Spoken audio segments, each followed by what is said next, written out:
Nah, di sini Dewi Bulan sebagai muslimah mau mempraktekkan yang bagaimana supaya makan babi itu halal. Wanita ini mengaku sebagai muslimah, padahal aslinya cuma menyamar. Aslinya dia non-muslim. Coba kita lihat cuplikan video berikut ini. Kalau saya membutuhkan sesuatu, saya membutuhkan Roh Kudus dalam masalah Roh Kudus. apa ya waktu itu, masalah finansial, ada di sini. Saya belum pernah menemukan buku yang hidup seperti Alkitab ini. Belum pernah.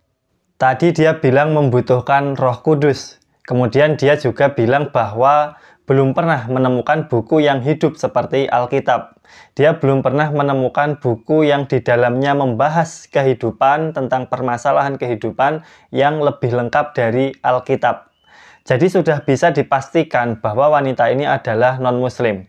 Baik, sekarang kita akan simak cuplikan video ketika wanita ini mengundang Ustadz Adi Hidayat untuk makan babi. Mari kita lihat.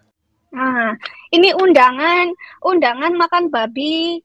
Undangan makan yang babi. Baik dan benar untuk Pak Ma'ruf Amin. Ma'ruf Amin. Untuk Pak Anwar Abbas. Untuk Napoleon Bonaparte.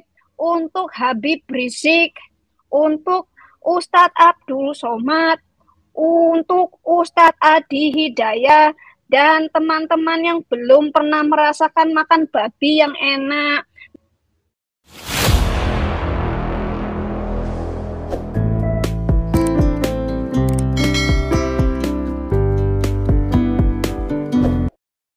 Bismillahirrahmanirrahim. Assalamualaikum warahmatullahi wabarakatuh.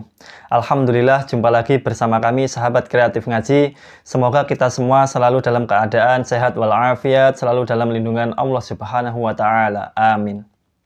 Kemarin kita sudah pernah membuat reaksi video tentang seorang wanita yang mengaku sebagai seorang muslimah. Kemudian dia makan babi. Mungkin ada yang belum melihat video tersebut. Supaya tidak penasaran, kita akan simak sekali lagi videonya ketika dia makan babi. Berikut videonya. Kita mulai bagaimana praktek makan babi tetap halal. Makan babi tetap halal katanya. Kita doa dulu ya. Astagfirullah. Bismillahirrahmanirrahim. Alhamdulillahirabbil alamin. Ar-Rahmanirrahim. Maliki yaumiddin. Ini babinya. Wow, babi kecap. Babi kecap ini resepnya dari sang penggugat. Ya, tadi kita sudah baca bismillah dan kita sudah baca Al-Fatihah. Tinggal disantap. Astagfirullah. Jadi wanita ini sengaja. Dia memakai hijab, mengaku sebagai muslimah. Kemudian dia membaca basmalah, dilanjutkan Al-Fatihah. Setelah itu dia makan babi. Selain itu dia juga mengundang beberapa tokoh, beberapa orang untuk makan babi bersama dia. Salah satu yang diundang diantaranya adalah Ustadz Adi Hidayat. Kemarin kita sudah upload videonya, jadi kita tidak akan membahas itu lagi. Kali ini kita akan menyimak sebuah video di mana wanita ini sekarang dia mengaku membutuhkan Roh Kudus. Kemudian dia juga sangat memuja Alkitab. Mari kita simak videonya. Semua jawaban soal kehidupan kita itu ada di Alkitab. Apapun masalahnya itu ada di Alkitab. Ya, dari masalah rumah tangga ada di Alkitab. Masalah apa lagi? Masalah sekolah ada di Alkitab. Punya masalah apa? Hutang piutang ada di Alkitab. Ya, berantem sama teman ada di sini. Jadi semua ya masalah-masalah di dunia ini ada di sini. Ini buku panduan hidup sebelum kita mati. Gitu. Dan saya menemukan ajaib sekali. Kalau saya membutuhkan sesuatu, saya membutuhkan Roh Kudus dalam masalah apa ya waktu itu, masalah finansial, ada di sini. Tiba-tiba terbuka. Tiba-tiba begitu saya buka, itu yang saya butuhkan. Masalah-masalahnya ada di situ.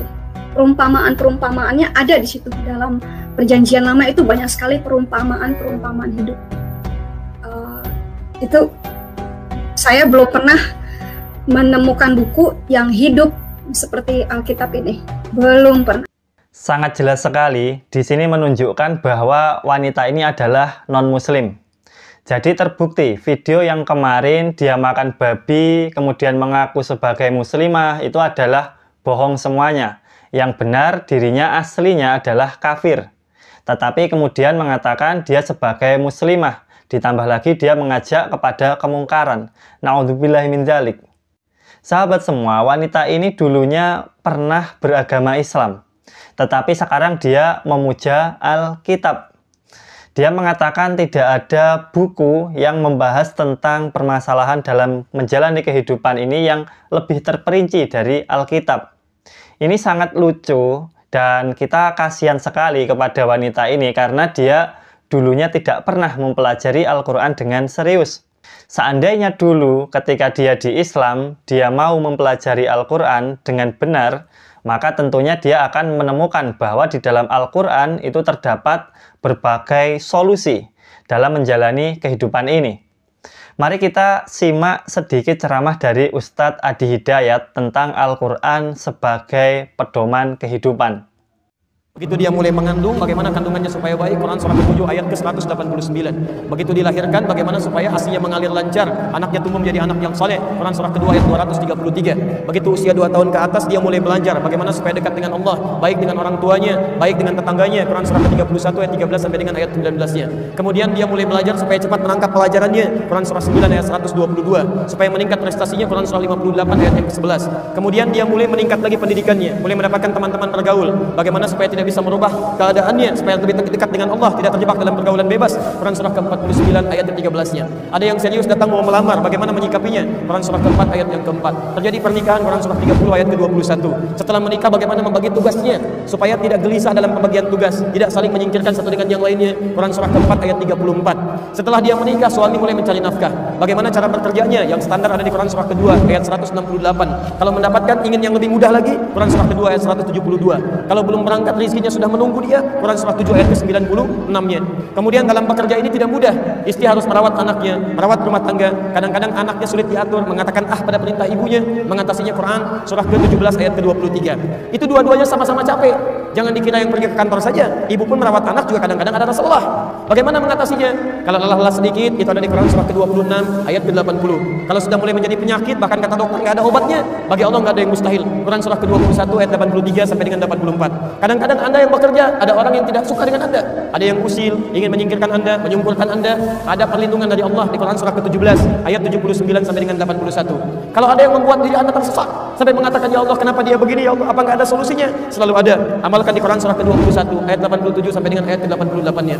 Sampai Anda beraktivitas lagi, mendapatkan kesenangan hidup, harta mulai melimpah, Masya Allah, rumah semakin luas, syukuri itu semua dengan mengamalkan tuntunan di Quran surah ke-14 ayat yang ke-7-nya. Tapi ketika datang ujian, tingkat ujian bisa macam-macam, ada yang ringan, yang menengah, kemudian yang kuat. Pelajari itu supaya siap menghadapinya di Quran surah kedua ayat 214. Solusinya di Quran surah ketiga ayat 142. Cara sabarnya di Quran surah kedua ayat 155 sampai 157. Sampai Anda terus berkembang, usia 40 tahun, orang tua masih ada, ingin berbakti pada orang tua, ada di Quran surah ke-46 ayat yang ke-15-nya.